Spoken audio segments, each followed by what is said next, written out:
여러분 요즘도 주변에 코로나 걸려서 막 코 쑤시고 주사 맞고 하시는 분들 계시죠? 안 계셔요?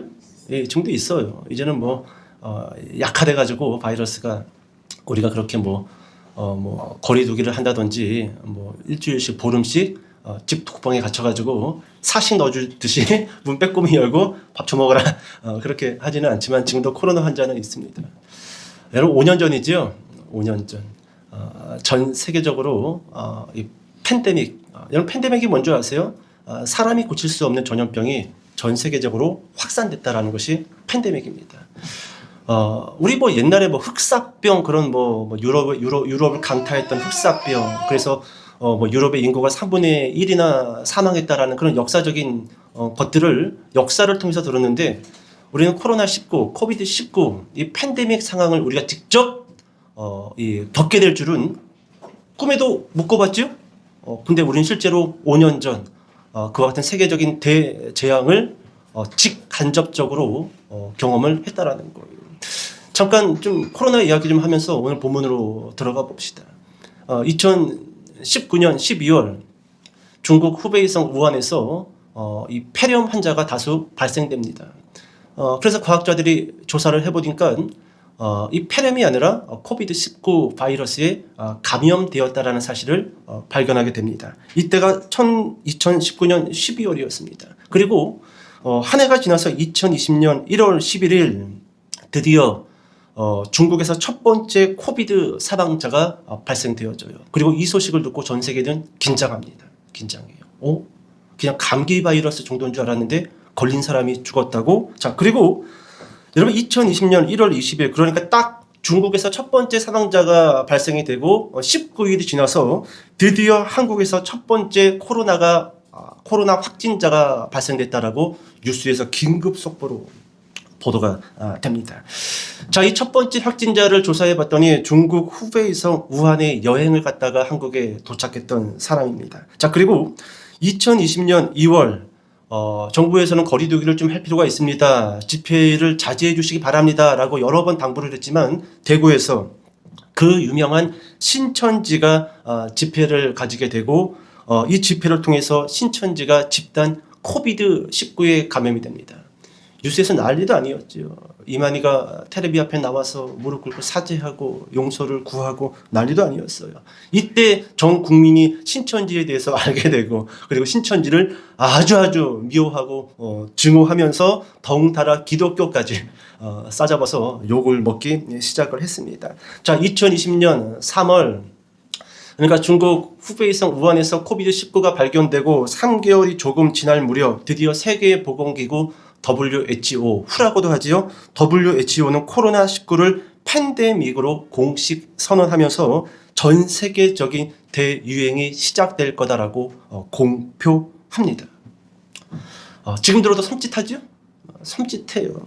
영화에서나 있을 법한 세계적인 질병 재앙 앞에 사람들은 긴장했고 두려워했습니다. 특별히 기저질환, 특별히 호흡기 기저질환이 있는 사람들은 더욱더 긴장을 하고 내가 곧 이것 때문에 죽을 수도 있겠구나라고 염려했어요.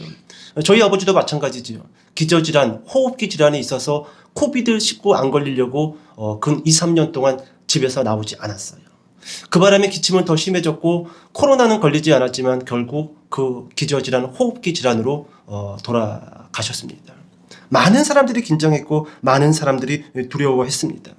매일 코로나 확진자의 동선이 뉴스를 통해서 공개되었어요. 그러니까 한 번 걸려서 찍히면은 그 사람이 어디를 다녔는지 뉴스에서 다 보도되는 거예요. 모텔에 가고 누구를 만나고 다 드러나는 거예요. 온 천하에 드러나는 거예요. 그래서 사람들이 걸리면 안 돼. 걸리면은 내 한 달치 동선이 다 드러나. 누굴 만나서 뭘 먹었고 어딜 갔고 몇 시에 나갔고 다 드러나. 확진자들의 동선이 매일마다 뉴스를 통해서 공개되고 보도되었고 사망자들의 소식이 매일 뉴스 아침 저녁으로 들려왔습니다. 결국 국가는 국민들을 사회적 거리두기로 모이지 말라고 집회를 갖지 말라고 그렇게 요청을 했고 제약회사들은 코비드19 백신을 만들기 위해서 온 힘을 쏟기 시작했습니다. 여러분 주변에 코로나 확진자가 발생이 되면은 가까이 있었던 사람, 만났던 사람, 아니면은 코로나 확진자가 나왔던 그 장소에 갔던 사람들은 전부 다 문자를 받았어요. 다음날 당장 가서 코로나 검사 받으시기 바랍니다. 저도 한 4번 젓가락만한 꼬챙이를 코에다가 그냥 막 처음에 들이밀고 쑤셔 넣을 때 깜짝 놀랐습니다. 아니 저는 뭐 면봉만한 크기를 가지고 코 살짝 주변만 이렇게 할 줄 알았는데 이만한 면봉을 가지고 쑥 집어넣는데 깜짝 놀랐습니다. 처음에 욕 나올 뻔했어요. 깜짝 놀랐어요. 우리 세경이 어려서 코로나 검사 받으러 갈 때마다 울고 불고 그랬던 기억이 있습니다. 여러분 그렇게 문자를 받고 아침 일찍 코로나 검사소, 보건소를 찾아가 보면은 검사를 받기 위한 줄이 좋기 100m는 넘는 진 풍경이 매일매일 2, 3년 가량 우리 주변에 하나의 진 풍경이었습니다. 저는 그때 부천에서 사역을 했으니까 부천교회 앞에 부천 보건소가 있었는데 아침마다 마스크를 들고 9시 30분에 전도하러 나가면은 그 코로나 줄이 한 300m는 될까요?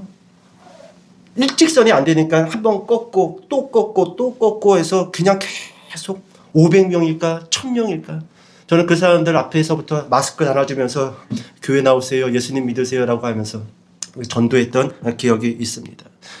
여러분 지금 코로나가 그렇게 우리를 크게 긴장시키고 위협적으로 다가오지는 않습니다. 여러분 좀 통계 좀 내봅시다. 한 2, 3년 정도 코로나로 인해서 팬데믹 상황 그리고 거리두기를 전 세계 국가들이 실시를 했는데 코비드19를 통해서 전 세계 사망자 수가 과연 몇 명일까? 그래서 제가 어저께 통계청에 들어가서 그 통계 자료를 보니까 정확하지는 않지만 여러분 세계보건기구에서는 전 세계 코비드19 사망자 수 합계를 1490만 명으로 일단 이야기를 합니다. 1490만 명. 적은 숫자는 아니에요. 우리나라 남한 인구가 한 5천만 명이라고 한다면 한 5분의 1 조금 더 많이 사망을 했다라는 거예요. 한국에서는 과연 코비드19로 몇 사람이 사망을 했는가? 34,093명이 공식적으로 사망을 했습니다. 그러면은 이 코비드19가 중국에서 시작됐는데 중국에서는 몇 명이 사망됐는가? 몇 명이 죽었는가? 중국 정부에서는 공식적으로 이것을 이야기하지 않습니다. 그런데 미국의 그 테슬라 일론 머스크가 그 기업에서 중국의 인구 추이를 조사를 했는데 이렇게 통계가 나왔어요. 그 코로나 기간 동안에 중국의 인구가 1억 5천만 명에서 2억만 명이 줄었다라는 통계를 일론 머스크가 보고했습니다. 근데 중국은 그것을 아니라고 이야기를 합니다. 근데 전 세계 과학자들이 중국의 인구 수가 갑자기 줄었는데 그때가 코로나 기간이었고 그 준 숫자가 1억 5천만 명에서 2억만 명. 엄청나지요. 그러니까 여러분 1억 5천만에서 2억만 명이면요. 일본의 전체 인구가 그냥 죽어버린 거예요. 2, 3년 동안 코로나에 걸려서. 엄청나지요. 여러분 전 세계를 제패하고 있는 큰 나라 미국에서는요. 코로나19를 통해서 몇 명이 죽었는가? 110만 명이 사망을 했습니다. 그래서 여러분 이때 참 우리나라가 코로나19 방어 잘했다고 그렇게 전 세계에서도 칭찬했고 미국에서도 미국 대통령도 한국처럼 코로나를 대비해야 돼. 저렇게 좀 유기적으로 좀 정부 대응팀이 움직여서 이런 질병 앞에 좀 대책을 세워야 된다라고 막 전 세계에서 K-방역 그렇게 이야기를 했단 말이죠. 여러분 작년이죠. 작년 연말쯤에 마이크로소프트 설립자인 빌 게이츠 다 알고 계실 겁니다. 우리가 사용하고 있는 컴퓨터의 소프트웨어를 만든 장본인 빌 게이츠가 작년에 폭탄 발언을 했습니다. 이 사람이 이런 발언을 했어요. 2025년 더 강력한 전염병이 올 것이다. 그리고 그 전염병의 이름은 엔테로바이러스 호흡기 증후군이다. 엔테로바이러스 호흡기 증후군. 그러면서 여러분 빌 게이츠가 이렇게 이야기합니다. 엔테로바이러스 호흡기 증후군은 코로나19보다 훨씬 더 치명적일 것이다. 걸려서 예방접종 2번, 3번 맞으면 낫는 정도가 아니라 걸리면 예방접종도 없고 서너 가운데 한 명은 무조건 며칠 안에 사망하게 될 것이다. 그런데 빌 게이츠가 이렇게 이야기합니다. 이것을 우리가 미리 알고 대책을 세우면 좋겠지만 대책을 세워도 의미가 없다. 이것은 피할 수 없다. 이미 예정되어 있다라고 빌 게이츠가 엔테로바이러스 호흡기 증후군이라는 것을 조사를 하고 그것을 데이터로 돌려봤더니 2025년 연말 끄트머리에 이것이 드디어 팬데믹으로 전 세계를 강타하게 될 거다. 이것은 피할 수 있는 것이 아니라 이미 예정되어 있다. 도망갈 수 있는 사람은 최대한 사람이 없는 곳으로 도망가서 지금부터 준비를 하라. 엔테로바이러스 이 호흡기 증후군으로 전 세계는 붕괴될 것이다라고 빌 게이츠가 작년에 선언을 했어요. 여러분, 이 사람은 헛소리하는 사람이 아니에요. 정확한 사람입니다. 정확한 데이터 값을 가지고 이야기를 했기 때문에 전 세계 언론이 긴장을 했고 전 세계 제약회사, 전 세계 국민들이 이 소식을 듣고 두려워했다라는 거예요. 여러분, 과학자들이 경고하는 인류 멸망 시나리오 몇 가지가 있습니다. 한 5가지만 이야기해 볼게요. 첫 번째, 어떻게 인류는 멸망할 것인가? 과학자들은 인류 멸망 시나리오를 어떻게 알고 있는가? 첫 번째, 핵전쟁이라고 합니다. 핵전쟁. 지금 러시아하고 유럽이 좀 위험하죠? 위험합니다. 이 전쟁, 유엔과 러시아가 전쟁 붙으면 바로 핵전쟁이에요. 이것은 소모전 탱크 물고 들어가는 전쟁 아닙니다. 며칠 안에 핵 쏘고 끝장내는 전쟁입니다. 핵전쟁. 두 번째, 인류 멸망. 과학자들이 경고하는 인류 멸망 시나리오 두 번째, 통제불능 인공지능. 영화 같은 이야기죠. 근데 이 인공지능이 더 발달돼서 통제불능 상태로 가면은 인간은 꼼짝없이 인공지능에 의해서 멸망하게 될 거라는 거예요. 여러분, 언젠가 미국의 이 AI를 개발했던 담당자가 그런 이야기를 했습니다. AI에게 질문을 했대요. 너는 이 지구상에, 이 세계에 가장 빨리 없어져야 될 종류가 있다고 한다면 너는 누구라고 생각하니? 그 AI가 이렇게 이야기했습니다. 인간. 그래서 여러분, 통제불능 인공지능이 AI가 모든 소프트웨어나 컴퓨터를 장악하면은요, 걔가 그냥 핵폭탄을 쏴버리는 거예요. 쏴버리는 겁니다. 모든 전산의 마비. 우리는 통장에 돈이 얼마 없으니까 뭐 통장 잔액이 삭제돼도 별 놀라지 않죠. 그런데 몇십억씩, 몇백억씩 갖고 있는 사람들. 통장의 잔액이 AI로 인해서 0원이 되는 순간 그 사람들은 큰 충격에 빠질 수밖에 없다라는 거예요. 자, 세 번째, 돌이킬 수 없는 기후변화. 매년마다 기후가 요상하죠. 그래서 참 우리나라는 좋은 나라인 것 같아요. 그래도 가물다 해도 또 때가 되면은 쫙쫙하게 비가 오고, 덥다 해도 날씨 선선한 거 봐요. 예? 지금 막 다른 나라는 막 뭐 30도니 40도니, 그래도 하나님이 우리나라에만 다 에어컨을 이렇게 빵빵하게 22도에 맞춰가지고 에어컨을 틀어주시잖아요. 예, 기후변화. 자, 네 번째, 전염병. 그리고 다섯 번째, 소행성 충돌로 지구가 멸망당할 수 있다라고 과학자들은 이야기합니다. 여러분, 저는 여기서 아주 중요한 질문을 오늘 좀 먼저 하나 던지고 본문에 들어갈까 합니다. 어떤 질문인가? 이겁니다. 사람은 왜 죽는가? 그리고 두 번째, 인류는 무엇 때문에 멸망당하는가? 세 번째, 인류의 멸망은 우연인가 필연인가? 이게 제가 먼저 여러분들에게 던지는 세 가지 질문이에요. 사람은 왜 죽는가? 나는 왜 죽는가?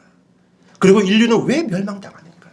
그리고 멸망당한다라고 한다면 그 멸망이 과연 우연인가 필연인가? 여러분, 이 세 가지 질문에 있어서 성경은 우리에게 어떠한 해답을 주고 있냐라면, 따라해 볼까요? 죄. 다시 한번 따라해 봅시다. 죄. 그렇습니다. 사람은 왜 죽는가? 나는 왜 죽는가? 따라해 봅시다. 죄 때문에 죽는다.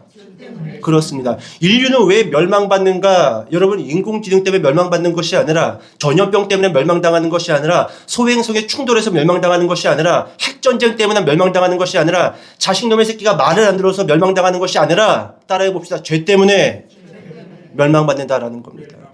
그렇다면 여러분, 이 멸망은 우연인가 필연인가? 성경에서는 정확하게 이렇게 이야기합니다. 필연이다. 필연이다. 그러니까 너무 여러분 인생에 매달리지 마세요. 여러분, 전 세계에 흉흉한 소식이 들려온다 할지라도요, 그냥 받아들이세요. 언젠가 성경은 멸망당할 거다라고 우리에게 강조하고 있어요. 우연이 아니에요. 반드시 멸망할 것이다. 하나님은 타락한 아담과 하와에게 이렇게 말씀하셨습니다. 너희는 반드시 죽으리라. 필연이라는 거예요. 필연. 그러니까 여러분, 좀 이렇게 정리해 볼까요? 인류는 죄로 인해 전염병으로 죽는 거예요. 전염병으로 죽는 게 아니라 죄로 인해 전염병으로 죽는 것이고, 죄로 인해 핵전쟁 하다가 죽는 것이고, 죄로 인해 기후변화로 죽는 것이고, 죄로 인해서 늙어서 죽음을 맞이한다라는 것입니다. 여러분은 지금 계속 요한복음 3장의 말씀을 읽고 있습니다. 요한복음 3장 1절부터 21절, 오늘 본문이었죠. 21절까지 읽었으니까. 여러분, 1절부터 21절은 예수님을 밤에 찾아온 니고데모에게, 그러니까 그 니고데모에게 예수님이 계속해서 주시는 말씀의 연속이에요. 그러니까 그 유명한 요한복음 3장 16절, 하나님이 세상을 이처럼 사랑하사 독생자를 주셨으니 이는 그를 믿는 자마다 멸망하지 않고 영생을 얻게 하려 하심이라. 이 말씀도 예수님이 밤에 찾아온 니고데모에게 주시는 말씀 중에 하나라는 거예요. 그런데 여러분, 오늘 본문이었던 요한복음 3장 16절의 말씀을 하시기 직전에 예수님이 니고데모에게 아주 의미심장한 말씀을 요한복음 3장 14절에서 먼저 말씀을 하셨다라는 거예요. 몇 장 몇 절이요? 요한복음 3장 14절이에요. 우리 한번 14절 말씀 읽어보도록 하겠습니다. 시작. 인자도 들려야 하리니. 아멘. 아주 의미심장한 말씀을 니고데모에게 예수님이 주셨어요. 모세가 광야에서 뱀을 높이 들었던 것처럼 인자도 나도 들려야 된다. 니고데모는 그게 무슨 말인지 몰랐을 거예요. 그게 무슨 말입니까? 그게 무슨 말이지요? 모세가 뱀을 든 사건, 민수기에 있는 사건 제가 알고 있지요. 근데 그게 무슨 의미인지 저는 모르겠습니다. 그리고 왜 갑자기 예수님이 또 달려야 된다, 높이 들려야 된다. 그건 또 무슨 말입니까? 여러분, 잠깐. 여러분, 모세가 광야에서 뱀을 들었던 사건, 민수기 21장의 내용을 잠깐 살펴보겠습니다. 여러분, 이스라엘 백성이 광야 여정 중에, 그러니까 40년 동안 광야를 돌고 돌지 않았습니까? 광야 여정 중에 에돔 땅을 지나가야 되는데 에돔 땅을 관통할 수 없으니까 에돔 땅을 우회하여 지나갑니다. 그러니까 백성들은 그렇게 못마땅했던 거예요. 에돔 땅을 지나가는 것도 힘든데 또 우회해서 돌아간다니 그 거리가 더 길어졌던 겁니다. 그래서 여러분, 백성들이요, 이 일로 인해 가지고 마음이 상합니다. 힘들다. 힘들어. 그렇죠, 여러분. 곧장 가면 좋은데 돌아가야 되니까. 여러분, 결국 백성들은 이 일로 마음이 상해서 하나님과 리더 모세를 향하여 원망을 하기 시작합니다. 세 가지로 원망을 해요. 첫 번째, 우리를 애굽에서 인도해 내어 광야에서 죽게 하는가? 우리를 광야에서 죽게 하려고 애굽에서 우리를 끄집어낸 거냐? 이게 첫 번째 원망이고 불평이었어요. 두 번째, 이곳에는 먹을 것도 없고 물도 없도다. 음식이 없고 마실 게 없다라고 불평합니다. 여러분, 하나님이 줬잖아요. 만나를 주시고 고기가 먹고 싶다라고 한다면 메추라기를 배 터지도록 먹을 수 있도록 주셨잖아요. 물이 없다라고 한다면 반석을 쳐서 물만 마시는 정도가 아니라 그 안에 들어가서 목욕도 하고 수영할 수 있을 만큼 물도 주셨단 말이에요. 세 번째, 이렇게 원망합니다. 이 하찮은 음식을 싫어하노라. 하나님께 달라고 해서 하나님이 줬더니 배가 부르니까 그 음식 맛없어요. 하찮은 음식이라고 하나님한테 그 음식에 대해서 불평하고 원망했다라는 거예요. 이쯤 되면 하나님도 꼭지가 돌지요. 그래서 결국 하나님이 백성들에게 불뱀을 보내고 많은 사람들이 불뱀에 물려서 독이 퍼져 죽게 됩니다. 이대로 1시간만 두면, 아니 이대로 30분만 두면은 이스라엘 모든 백성들이 불뱀에 물려 독이 퍼져 죽게 되었다라는 거예요. 자, 이때 아직 불뱀에 물리지 않았던 사람들 가운데 두려움에 쌓여서 이 백성들이 모세에게 달려와 말하기를 이렇게 이야기를 합니다. 우리가 여호와와 당신을 향하여 원망함으로 범죄하였사오니 여호와께 기도하여 이 뱀들을 우리에게 떠나게 하소서. 네, 여러분, 이 백성들이 모세에게 찾아와서 살려달라고 이야기할 때 여러분, 방금 제가 읽어드렸던 말씀을 유심히 잘 들을 필요가 있어요. 잘 들어보세요. 우리가 여호와와 당신을 향하여 원망함으로, 따라해 봅시다, 범죄하였사오니. 그렇습니다. 여러분, 사람들이 이렇게 생각할 수 있어요. 불뱀에 물려 죽었어. 불뱀 때문에 죽었어. 근데 이 백성들, 지금 불뱀에 물린 사람이라든지 아니면 아직 불뱀에 안 물린 사람들은 모세에게 정확하게 이렇게 이야기합니다. 우리가 범죄했기 때문에 불뱀에 물려 죽었습니다. 여러분, 코로나19 때문에 죽는 게 아니에요. 핵 전쟁으로 죽는 거 아니에요. 돈이 없어 죽는 것도 아닙니다. 우리가 늙어서 죽는 것도 아니에요. 우리가 하나님 앞에 범죄했기 때문에 늙어 죽는 거예요. 우리가 하나님 앞에 범죄했기 때문에 코비드19를 통해서 죽는 거예요. 이 이스라엘 백성들이 정확하게 그 부분에 대해서 알고 있었던 거예요. 우리가 원망함으로 범죄하였사오니 이 뱀들을 우리에게 떠나게 하소서. 죄 때문에 불뱀에 물려 죽는 것이다라고 모세에게 간청을 했다라는 거예요. 자, 결국 이 모세가 백성들을 긍휼히 여기고 불쌍히 여겨서 하나님께 기도합니다. 그리고 하나님이 이렇게 응답하셔요. 불뱀을 만들어 장대 위에 매달아라. 물린 자마다 그것을 보면 살리라. 무슨 말이에요? 불뱀 모양을 뭘로 만들든지 만들어 봐, 뱀 모양을. 그리고 장대에다 달고 높이 들어. 불뱀에 물려 죽는 사람들이 그 장대에 달린 불뱀을 보면은 살게 될 것이다. 여러분, 민수기 21장 9절, 모세가 노뱀을 만들어 장대 위에 다니 뱀에게 물린 자가 노뱀을 쳐다본 즉 모두 살더라. 노뱀을 쳐다본 즉 모두 살더라. 여러분, 여기서 노뱀은 무엇을 상징하는 걸까요? 따라해 볼까요? 예수 그리스도입니다. 그렇습니다. 아무도 몰랐어요. 그 불뱀 사건과 노뱀을 장대에다가 달아서 높이 든 것이 무엇을 의미하는지 아무도 몰랐어요. 근데 여러분, 오늘 예수님께서 그 말씀을 하여 주심으로 인해서 모세가 장대에다가 노뱀을 달아서 높이 들었던 것이 무엇을 상징하고 무엇의 이적이고 무엇의 표적인지에 대해서 예수님이 지금 니고데모에게 해석해 주고 계시는 거예요. 이 노뱀은 누구를 상징한다고요? 예수 그리스도를 상징하고 있다는 거예요. 그러면 불뱀에 물려 죽어가고 있는 그 이스라엘의 모든 백성들이 노뱀을 바라보았다는 것은 무엇을 뜻하는 걸까? 이것은 믿음을 뜻합니다. 믿음을 가지고 십자가에 달리신 예수 그리스도를 바라보는 모든 자들은 그들의 범죄함으로 그들이 불뱀에 몰려 죽든지 그들이 돈이 없어서 죽든지 그들이 병에 걸려 죽든지 간에 살게 될 거라는 강력한 표적이고 이적이고 사인이었다라는 거예요. 근데 여러분, 특별히 민수기 21장 9절, 방금 제가 읽었을 때 이 말씀 가운데 우리가 주목해야 될 말씀이 있는데 이 말씀이에요. 따라해 볼까요? 쳐다본 즉 모두 살더라. 몇 사람만 살더라? 모두 살더라. 여러분, 이 모두 살더라는 말에 우리가 주목할 필요가 있다라는 거예요. 여러분, 어떠한 죄인이라 할지라도 십자가에 달리신 그 예수 그리스도를 믿음으로 바라보는 사람은 죽지 않고 살게 될 거라는 거예요. 어떠한 죄를 지은 사람이라 할지라도, 그 사람이 살인자라 할지라도, 그 사람이 흉악한 강도였다 할지라도, 그 사람이 심각하게 사회적인 혼란을 야기했던 사람이라 할지라도 믿음을 가지고 십자가에 달리신 예수 그리스도를 바라보는 그 모든 사람들은 쳐다본 즉 모두가 살더라. 살게 될 거라는 거예요. 그런데 여러분, 여기서 우리의 고민이 하나가 있어요. 저의 고민이기도 하고 여러분들의 고민이기도 할 것입니다. 무엇이 우리의 고민인가?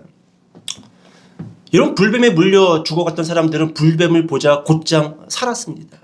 그죠? 근데 여기에 고민이 있어요. 여러분, 우리가 믿음이 있어요. 십자가에 달리신 예수 그리스도를 우리도 똑같이 바라보았습니다. 그런데 예수님을 믿으면 죽지 않고 살아야 하는데, 예수님을 믿으면 질병과 전염병에서 치료되어야 하는데 왜 믿지 않는 사람들처럼 똑같이 믿는 사람들이, 십자가에 달리신 예수 그리스도를 바라본 그 사람들도 똑같이 아프고 똑같이 죽냐라는 거예요. 이것이 우리의 고민입니다. 저는 여러분, 한때 신학을 공부할 때 여기에 대해서, 하나님에게 대해서 좀 기도했던 적이 있어요. 하나님, 뭐 이렇게 어렵게 합니까? 예수 믿으면 안 죽게 하면 안 될까요? 막 암에 걸려가지고 시한부 한 달 남은 사람들 예수 믿으면 갑자기 암덩이가 사라졌습니다. 좀 이렇게 가면 안 될까요? 좋지요. 와, 저봐, 예수 믿으니까 저 사람 지금 1000년 살고 있잖아. 우리 아버지는 저기 어디 뭐 이상한 뭐 절에 가서 절하고 그러더니 40살에 가셨어. 막 좀 이러면 안 될까요? 예수 믿는 저분이 지금 5000년 살고 있잖아. 막 좀 이러면 안 될까요? 이게 우리의 고민이라는 거예요. 분명 성경에서는 노뱀을 보면 살리라, 십자가에 달리신 예수 그리스도를 믿음으로 바라보면 살리라 라고 그렇게 말씀했는데, 여러분, 현실로 돌아와서 보면은 예수를 믿으면 죽지 않는 것이 아니라 예수를 믿는 사람도 죽고, 예수를 믿으면 암도 안 걸리고 당뇨도 안 걸리고 코비드19도 안 걸리는 것이 아니라 암에 걸려 죽고 당뇨에 걸려 죽고 코비드19에 걸려서 죽고 있다는 것이, 우리 말씀 하나 읽어봅시다. 오늘 본문으로 돌아와서 요한복음 3장 16절이에요. 18절. 자, 시작. 그를 믿는 자는 심판을 받지 아니하는 것이요 믿지 아니하는 자는 하나님의 독생자의 이름을 믿지 아니하므로 벌써 심판을 받은 것입니다. 아멘. 여러분, 3장 18절에서 이렇게 우리의 고민에 대해서 해답적인 말씀을 이야기해주고 있어요. 그를 믿는 자는 무엇을 받지 아니하는 것이요? 심판을 받지 아니하는 것이요. 여러분 히브리서 9장 27절 말씀 아십니까? 한 번 죽는 것은 사람에게 정해진 것이요 그 후에는 심판이 있으리니. 여러분 죽음은 사람에게 정했어요? 안 정했어요? 정했어요. 믿는 사람도 죽고 안 믿는 사람도 죽는다. 하나님이 그렇게 정했다라는 거예요. 그러니까 여러분 우리가 여러분 십자가의 사건, 믿음의 사건을 오해하면 안 돼요. 내가 예수 믿었으니까 안 죽어야 돼. 나는 예수 믿었으니까 암 안 걸릴 거야. 아니에요. 아닙니다. 하나님 그렇게 정하신 게 아니에요. 예수를 믿어도 죽고 예수를 믿지 않아도 죽는다. 그런데 그 후에 무엇이 있다라는 겁니까? 심판이 있다라는 거. 이것이 히브리서 9장 27절의 말씀입니다. 근데 요한복음 3장 18절에 와서 보니까 그를 믿는 자는 무엇을 받지 아니하는 것이요? 심판을 받지 아니하는 것이요. 여러분 이 말씀 우리가 잘 기억할 필요가 있어요. 예수를 믿어도 아플 수 있고 예수를 믿어도 사고를 당할 수 있고 예수를 믿어도 가난하게 고통을 받다가 죽을 수 있습니다. 근데 그 후에 무엇을 받지 아니하리라? 심판을 받지 아니하리라. 그를 믿는 자마다 멸망하지 않고 영생을 얻게 하려 하심이라. 이제 설교를 마칩시다. 제가 아주 어렸을 때 오늘 또 오랜만에 어머니가 나오셔가지고 또 어렸을 때 이야기를 한 대목 해야 되는데 여러분 잠바가 하나가 있었어요. 겨울 잠바가. 지금도 이 사진을 보면 초등학교 때 입고 있었던 겨울 잠바 하나가 있습니다. 시커매요. 다 떨어졌고. 근데 잠바가 하나가 있어요. 그래서 그 잠바를 입고 싶지는 않지만 그거밖에 없으니까 학교 갈 때 초등학교 갈 때 그 잠바를 입었어요. 시커매요. 파란색 잠바. 근데 어느 날 이 막내 삼촌이 일을 하고 월급을 받았던 것 같습니다. 집에 와서 저하고 저희 둘째 형님을 데리고 그때는 뭐 이랜드, 에드윈이라는 이런 옷 상표가 있었죠. 이랜드인가 에드윈인가 어딘가에 가서 잠바 하나를 형 하나 사주고 나 하나 사줬어요.